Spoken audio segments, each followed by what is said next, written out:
After watching this video, you will understand what counts as evidence in the scientific world, which is going to help you demonstrate what you know, how you arrived at conclusions. It will help you persuade others and impress people with your brilliance. It will also empower you to discredit quacks who don't meet the requirements of the scientific method. This is our second video on the rules of evidence. The first video taught you what counts as evidence in the courtroom and in the crime scene.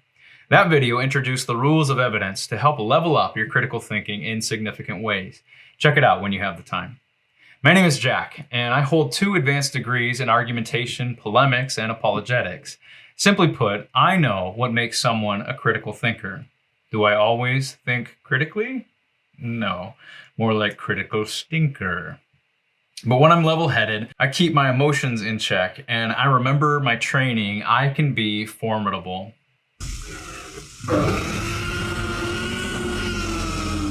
I want to share the system I developed to test arguments, decisions, to help you arrive at truth and defend your positions logically, evidentially, rationally, then persuasively convince others. Welcome to Critical Thinker, where you'll learn how to become brilliant.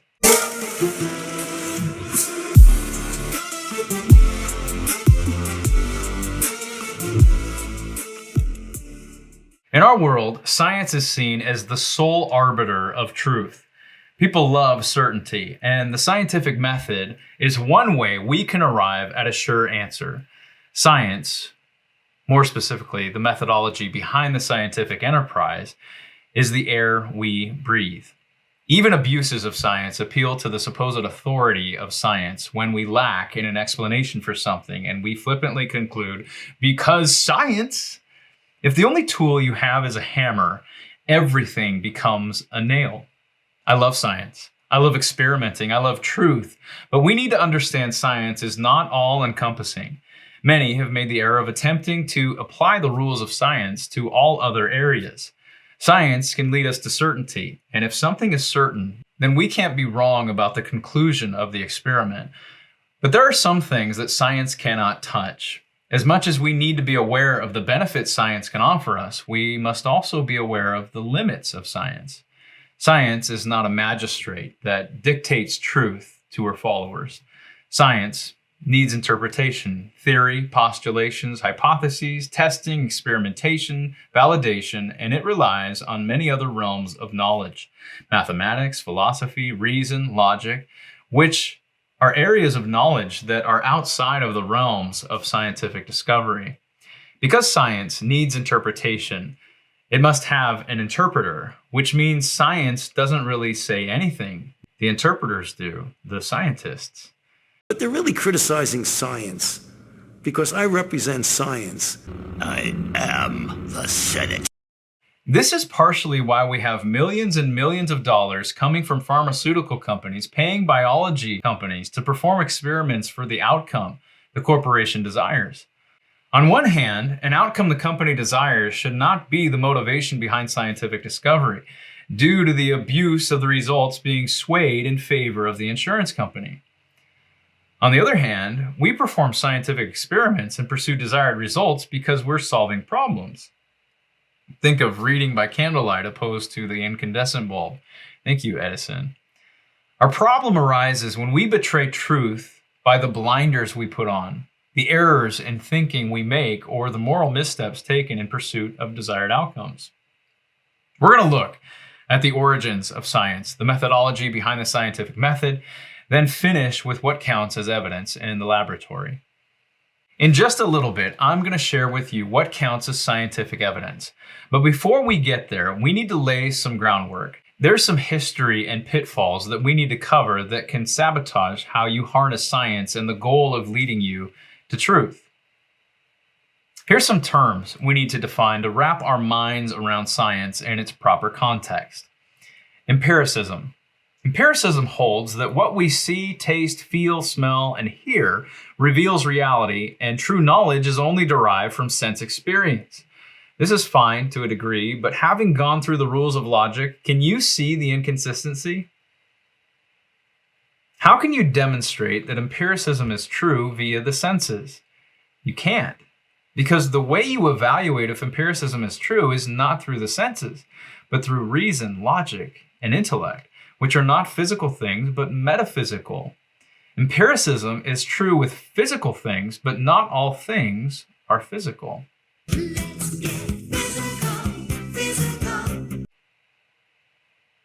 All this leads to an important critique of science. Which takes priority, metaphysical realities or physical? If we evaluate the truth of a matter, which is a metaphysical reality, by a metaphysical standard of determining truth, that tells us the metaphysical takes priority. Rationalism. The theory that reason is the foundation of knowledge. Rationalism is built upon reason. This is a basis or cause for some belief, action, fact, or event. It's cause and effect relationships made chiefly by the mind.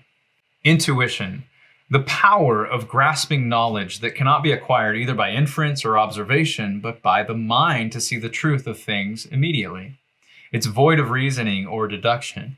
It's an instantaneous knowledge of necessary self-evidential truths. Our problem lies in the attempt to universalize science as the sole arbiter of truth.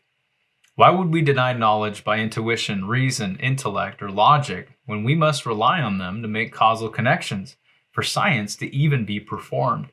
We must use both and in their proper settings. Science for physical things, reason for non-physical. This video is sponsored by coffee. Not all coffee, the coffee in my mug, which I don't have. So let's go do that.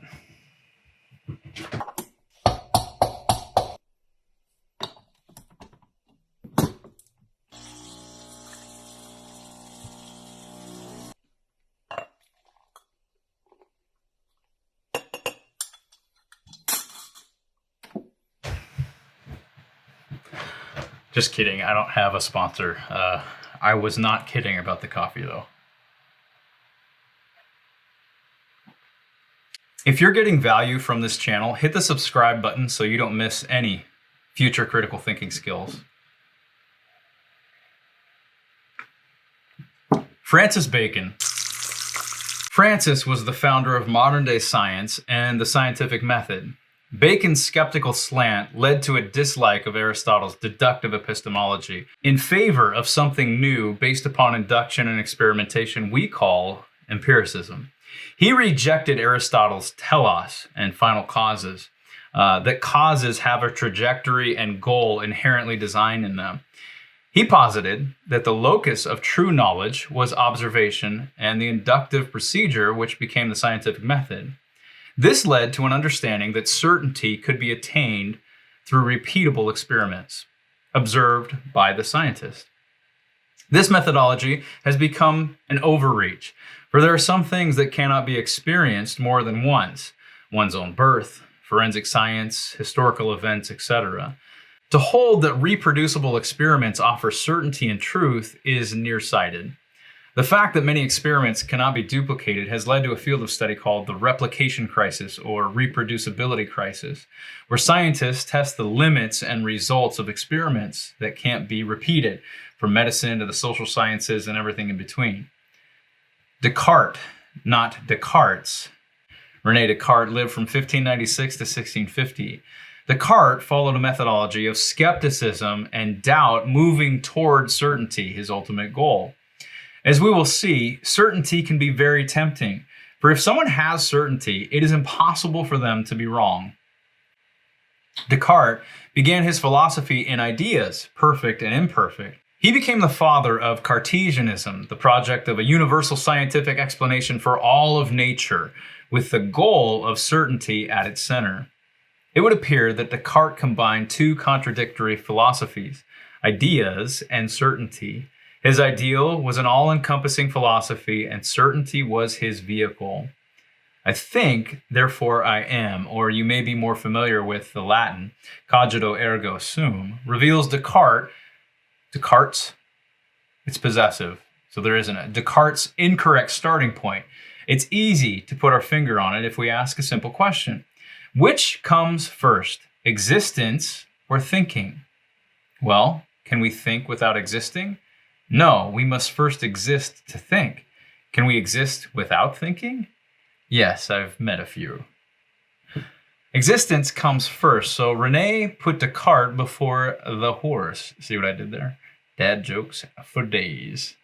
His error is revealed when contrasted with Aristotle and Aquinas, for all philosophy must begin in existence, in reality, and not ideas.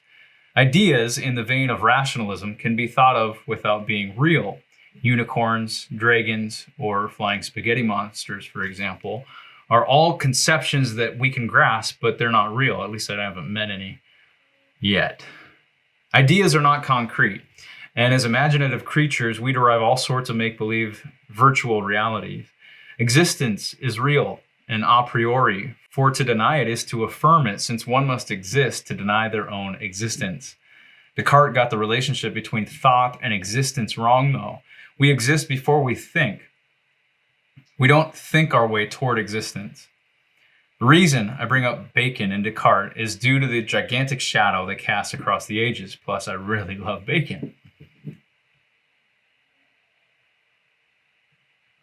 Their desire to develop an umbrella-like system to know all things knowable and their penchant for certainty influenced the scientific method and the common misconception that science can answer all questions. Science is limited to the physical world, but made possible and built upon the metaphysical, things like logic, induction, inference, mathematics, and existence. Galileo and Newton understood this to a degree, which is why they were successful when they applied what would become the genesis of the scientific method. All because they applied the methodology to limited problems, falling bodies, and the physics of gravity. I want you to understand this one principle. Even within science, there are different prescriptions for what counts as evidence. You would not use the same methodology in physics as you would in chemistry. You can't produce the same results by performing a repeated experiment in the realm of biology as you could in psychology. The realm of history, what occurred in the past, can't be ruled out of the scientific enterprise simply because it's neither experimental nor predictive. Forensics is the science that uses tests or techniques to detect crime, which is always a past event. All this is to say scientific evidence is only as good as it relates to the thing being proved. What counts as scientific evidence? The goal, understanding how nature works. We employ both inductive and deductive reasoning to arrive at truth, from classifying stars to curing diseases and everything having to do with the physical world. The scientific method helps us to have a greater understanding of our world and how it operates. Here's how you can test and prove things scientifically. Scientific evidence, as with argumentation, has to do with relevance in supporting or countering a scientific theory or hypothesis. Anything that's part of the physical world can be connected to add or subtract from the likelihood of something being true, or in a superior experiment, unfalsifiable. A hypothesis is a proposition that seeks to explain a phenomena, event, or a change. To test our hypotheses, we must have two similar, if not identical, subjects to compare against each other. This is a baseline to establish and measure change. Then, an experiment to determine an outcome is employed. Measurement and repeated conclusions leads to the scientist understanding what something is and how it behaves given certain stimuli. Experiments must be repeatable if we're talking about things that can be repeated and are only as accurate as the model is close to reality. Causal inferences, cause and effect relationships, are an essential building block of experiments. The effect always shares something with its cause. With the game of pool, the 8 ball moves due to the energy exchange from the cue ball. Cause and effect. Expert testimony. You ever see expert scientific testimony presented in a court case? Often the lawyer will bring their expert on the stand and ask them some leading questions to establish their profession and expertise. Then they'll have them share their opinion on a certain subject, adding to their case. And to whom did you introduce that calculating woman? I introduced her To that. silly man. Your Honor, objection! When witnessing these kinds of appeals, be careful of the logical fallacy called an appeal to authority. We should not accept someone's opinion based upon their title or expertise. We evaluate the argument, evidence, and data to determine if what they're saying is true or likely. Adopt this mantra when you're unconvinced of someone trying to convince you. You have not demonstrated what it is you're trying to prove. Tony Stark has no powers. He can't fly like Superman, shoot webs like Spider-Man, call down lightning and thunder like Thor.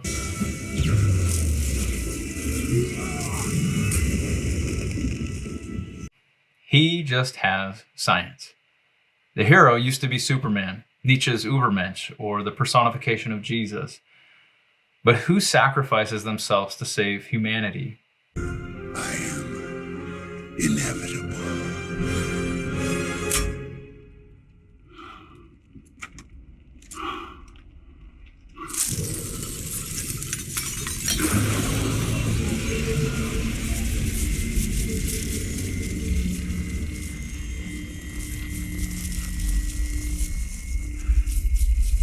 And I am